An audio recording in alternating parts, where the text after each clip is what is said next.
ndinzwire tsitsi imi Mwari nokuda kworudo rwenyu rusingaperi. Dzimai kudarika kwangu nokuda kwengoni dzenyu, shambidzai zvakaipa zvangu zvose, uye mundinatse kubva pachivi changu, nokuti ndinoziva kudarika kwangu, uye chivi changu chinogara chiri pamberi pangu.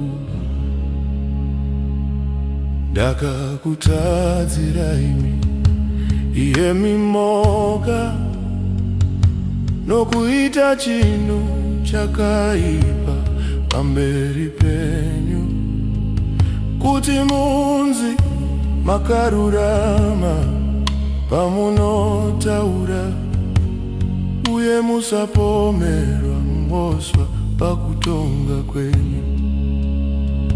Zvirokwazvo ndakanga ndiri mutadzi pandakaberekwa, ndiri mutadzi kubva pandakaumbwa, murambura mai vangu.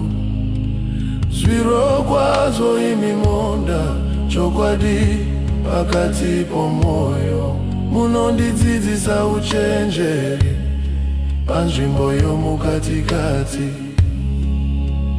Ndinatsei nehisopi, ipapo ndichachena, ndishambidzei, ipapo ndichachena sechando.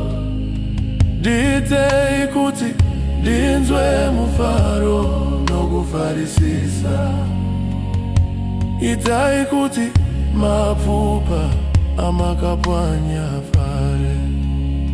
Vanzai chiso chenyu pazvivi zvangu, uye mudzime zvakaipa zvangu zvose.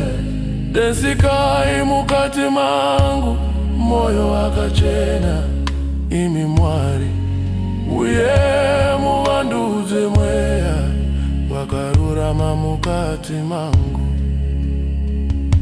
Regai kundirasa pamberi penyu, kana kuvisa mweya wenyu muzene kwandiri.